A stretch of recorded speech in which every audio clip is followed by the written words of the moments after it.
Our next speaker is Dr. Nikhil Gokhale from the Gokhale Eye Institute, a very prolific dynamic surgeon, a cataract and cornea, and I'm sure refractive surgeon too, and a very leading figure in the Maharashtra State Ophthalmic Society.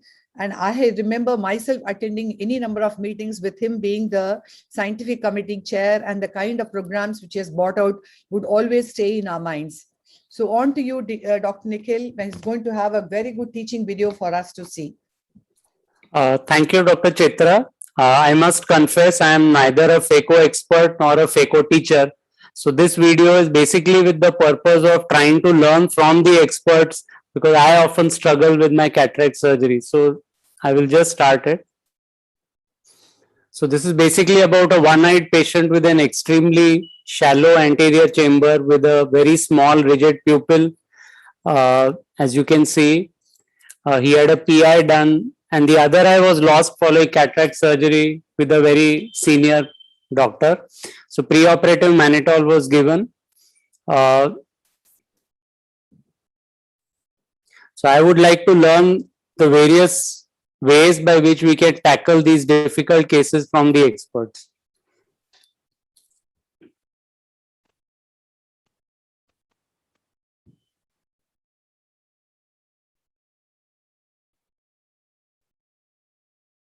What is the significance of this floppiness of the capsule in patients with shallow AC is again one of the questions. So I could complete the rexes with the forceps.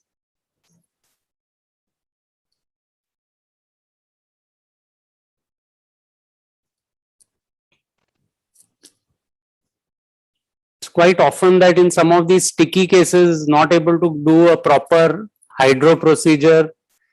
And I try to do phaco with low bottle height and very low fluid pressure. Some of the cases where the cataract is not hard enough, they don't crack, and sometimes they do not rotate, and you cannot get a good grip. And that makes things sometimes very difficult in my hands. As you can see that I had been struggling, and I touched the iris once here.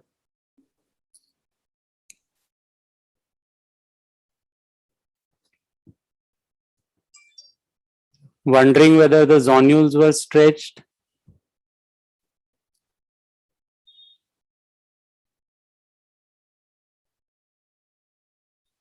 Basically, a lot of saucer-like creation, and finally, because the pieces were not coming, I was trying to scoop them out of the capsular bag and then try to emulsify them.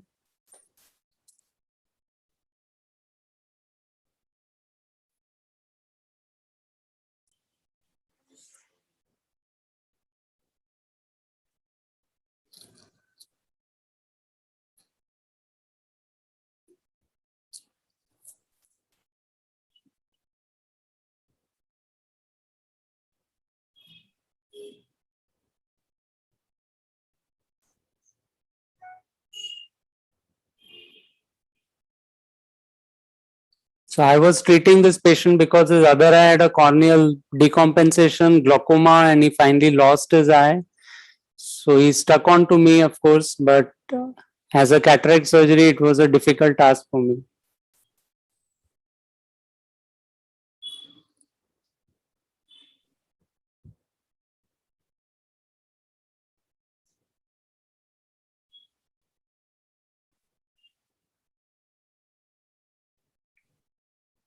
So all through the surgery, you did see that my hand was a bit shaky, but still steady enough not to create a complication, but that's part of life.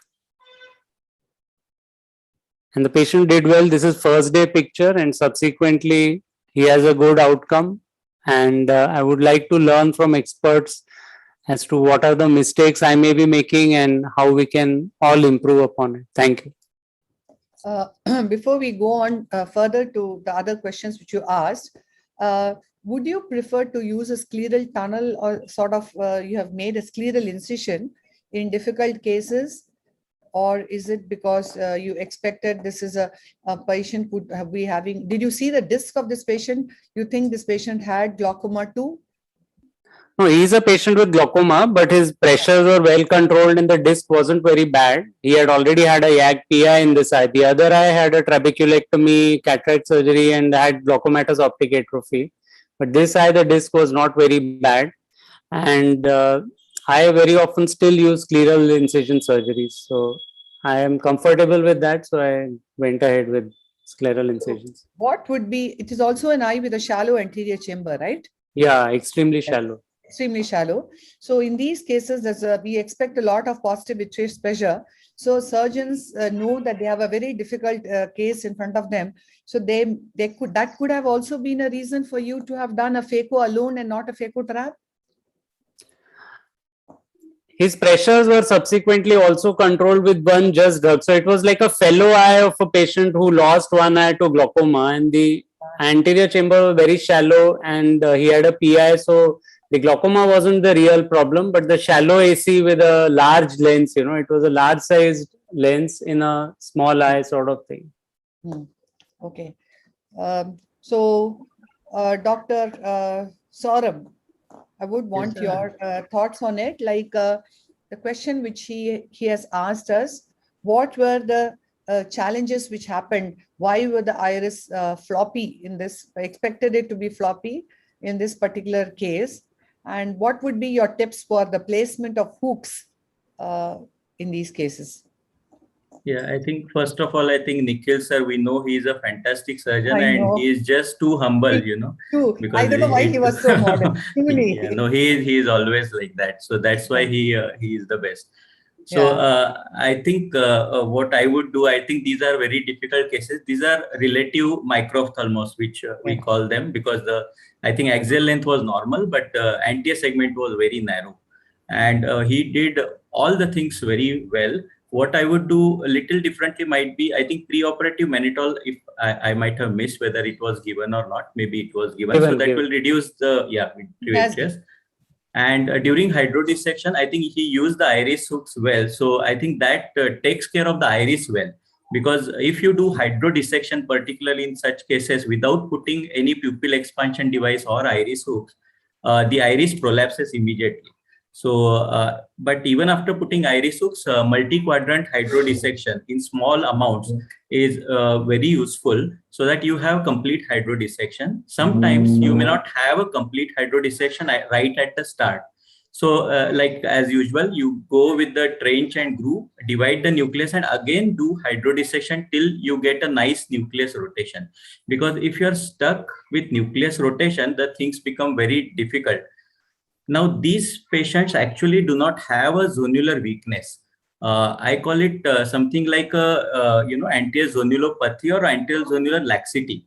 So we feel as a surgeon that zonules are weak and we are always afraid to go ahead with the routine surgery. But these are actually lax zonules because of the structure of the eye.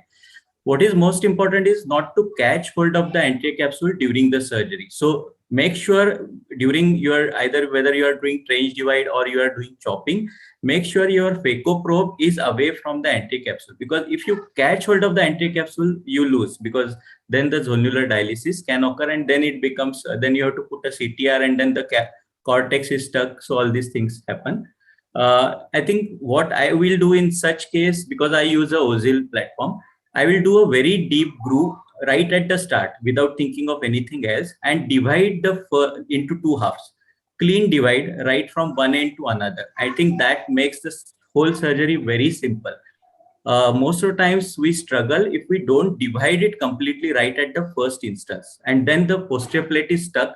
And in such cases, when you try to remove the quadrants which are stuck at the posterior plate, you are very close to the anterior capsule, and then inadvertently you can hold the anterior capsule and then the things go bad. So I think these are the few pearls, but I think, as I said, he's too humble, but he did it perfectly. Yeah. Things which we added was that as far as the iris hook placement is concerned, one other information is you need to place it a little posteriorly and not anteriorly. And then if you could either have a diamond or a rhomboid design, and if rhomboid, you could place two hooks on either side of the incision. and you insert it, but don't tighten it till all the hooks are placed, and then you can tighten it. And over tightening also should not be done because there could be a sphincter tear. And the other thing is, could the parameters have been a little lower? I don't know what the parameters were. It could be also sometimes there's a cheese wiring which happens, like you do not get the enough occlusion because it gets partially emulsified and you lose your suction occlusion. So that could also be a challenge. And of course, splitting it into two halves would have been the another way to go. But very well done, Dr. Nikhil. Yes, Dr. Rohit? I think it was, everything has been covered. What was the anterior chamber depth in this patient? And Yeah, the anterior chamber was about 1.89 millimeter. so I think another thing which can be thought about is debulking, as Dr. Saurabh said that you use mannitol. You can do debulking of the vitreous also by going to the pars plana, so that the crowded anterior chamber becomes less crowded and the whole thing goes slightly behind, back, so that it becomes more comfortable. So limited vitrectomy just to debulk, to give space for the the whole complex to go down, could also have been one option which one can keep in mind. So I wouldn't agree on that score, because in small eyes, the location of the pars plana can itself become a challenge. So we might not be in the right place, because the configuration of these eyes with relative micro-ophthalmos is quite a challenge. So probably the best way is to ensure that you have given mannitol and oral glycerol, everything before the surgery. Use the iris hook appropriately and appropriately use the phaco parameters. Might still be the way, unless you're a great person at getting the pars plana entry. For a younger surgeon, in these very small eyes, you might go wrong, because the anatomy location of the pars plana itself may be a mystery in these eyes. Dr. Ramamurthy, would you want to add? Dr. Satyajit, anything to add? No, I think Nikhil did a great job, and first post-operative day, 6/6 vision. So that's testimony to his surgical skills. But just to make a couple of points, since there was some discussion about zonular laxity and anterior chamber depth, I mean, of course, this might be a case of fellow eye of angle closure glaucoma, and that's the reason the AC depth was less. But it's also one indication, if you have a normal axial length and a low anterior chamber depth, that itself preoperatively should expect you to, that there could be some amount of zonular laxity. And that's one of the reasons that the lens moves forward and you have a shorter anterior chamber depth. So in case you feel everything is normal, you are getting a normal intraocular lens power, axial length is normal, but the anterior chamber depth is very small, then that itself is a warning sign, even before you touch the eye, that the zonules may be a little weak. And the other point that was already made by Saurabh very well, that is, like the case that was the second case that was shown with a hard cataract. Sometimes that might appear to be a tough case, but that's something like chalk, and that easily breaks. But this is something like clay. And in these cases, the most important aspect of this soft, hard, is to break the backbone of the nucleus. So in these cases, I start with a chop, which is always a small trench going up to almost the center of the nucleus, and try to make my first chop. In case I find that it is slipping, the chop is not adequate, I go all along. That is, make a complete trench from 6 o'clock to 12 o'clock and go in with two Sinskey hooks from either side ports and break the backbone of the nucleus. Once you have two heminucleus, and then the whole job is, half the job is done, and then it's just a removal of the rest of the nucleus. And of course, if you have some amount of epinucleus stuck, you could do some amount of visco dissection to get the epinucleus in, because I noticed that Nikhil did, though he managed it very well, did have a little trouble with that. That's a small tip that could be done. We shall now, great video, Nikhil, a lot of